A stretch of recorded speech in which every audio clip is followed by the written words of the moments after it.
Up to 10 men were arrested yesterday following a dramatic drugs raid in West Cork.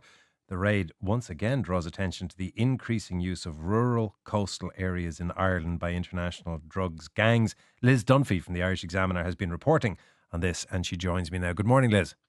Good morning. Can you walk us through what we know of this operation, because it sounds significant? Yeah, it absolutely does. So, as you said, 10 men have now been arrested in relation to this incident. They're aged between their 20s and their 50s, and they're a mix of nationalities, including Spanish and Irish and Dutch and UK, as far as I'm aware. It's also understood that at least two of them are known to international police forces. So, basically, this all began early yesterday morning. Well, I suppose you could say it began earlier in the week when locals noticed a articulated lorry parked suspiciously at a remote pier, a remote beach called Tregumna in West Cork, which is outside Skibbereen.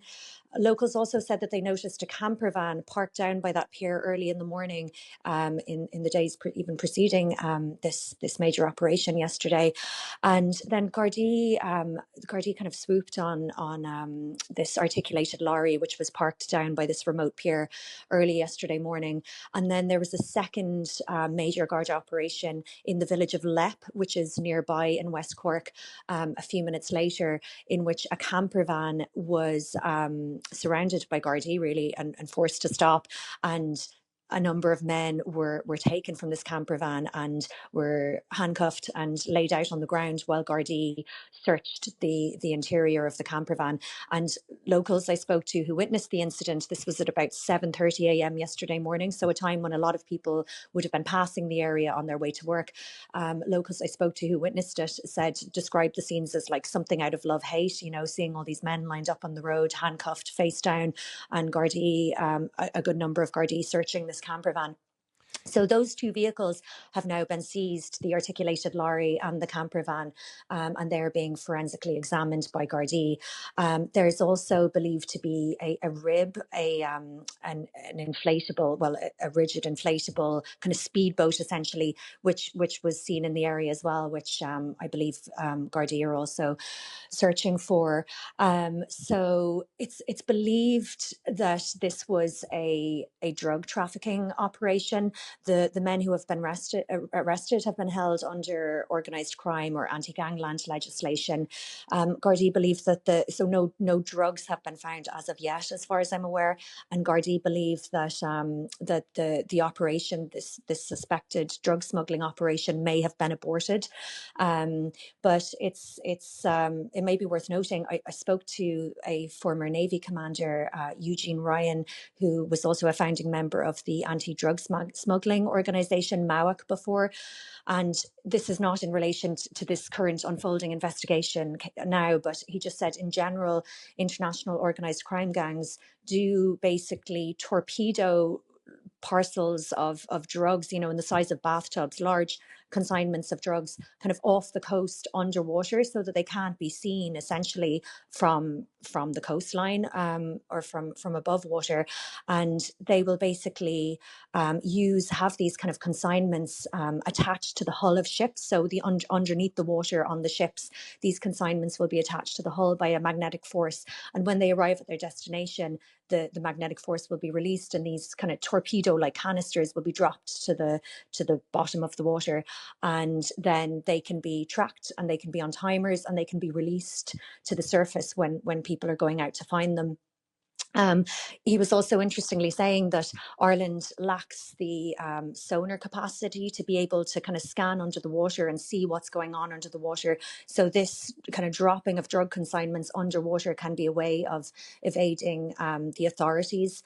The Irish coastline is actually kind of known as the cocaine highway often because of, the large expanse of coastline, which is often largely viewed, I suppose, by authorities. My colleague in the Irish Examiner, Shauna Reardon, has often written about the lack of Navy resources. We only have one operational naval ship currently patrolling Irish waters, and Eugene Ryan was saying that specifically the lack of sonar capacity is a concern because you can't see what's going on underneath the water, which obviously in addition to drug trafficking is a concern for our underwater communication communication cables, which are so vital, and also in the future underwater pipelines for gas and energy, for energy security. I'm So, I'm conscious, yeah, Liz, that I'm aware that your conversation with Eugene Ryan was not specifically about this incident, but rather about a general absolutely. pattern. But if we infer into what he has said about what might be the case in this incident, do we therefore assume that Gardaí are working on the basis that there may be drugs at sea or on the bottom of the sea that were meant to be being collected by this lorry and camper van, or do we not know at this stage? I think that's I think it's fair to assume that that's one of the lines of inquiry. Gardaí are continuing to search the area, and questioning as well of the detainees is ongoing. So I think that's fair to assume that that's a line of inquiry. How long do they have to question these individuals, and how long before we will get an outcome of the forensic analysis? Because you said that both the articulated truck and the camper van are now being examined forensically by the Gardaí. Yeah, in relation to the last question, I couldn't give you a timeline on that. I'm really not sure. But in relation to how long the men can be detained for, they can be detained for up to a week. So, in order to do so, the Gardaí would have to apply for an extension through the district courts, which may be today. But they can be held for up to 1 week under the organised crime legislation that they're being held under. It's obviously an ongoing investigation, so there is probably a limit to how much information the Gardaí are providing or how much information that you can share from what you are hearing. But have you a sense at this stage as to whether or not it was local reports and suspicion that caused the Gardaí to act, or whether or not this is part of a wider tracking of shipments or drug supply into the area? It actually seems to be very much a mixture of both. It seems to be that this was very much an intelligence-led operation. So Gardaí, it seems, were watching this ongoing situation for some time. But in addition to that, like my colleague Neil Michael was writing yesterday, that a number of locals had noticed suspicious activity throughout the week and had alerted Gardaí. Like locals in West Cork, particularly in coastal areas, would be very well used to looking out for the signs of drug trafficking, I suppose, because it is an area which is targeted internationally by drug traffickers.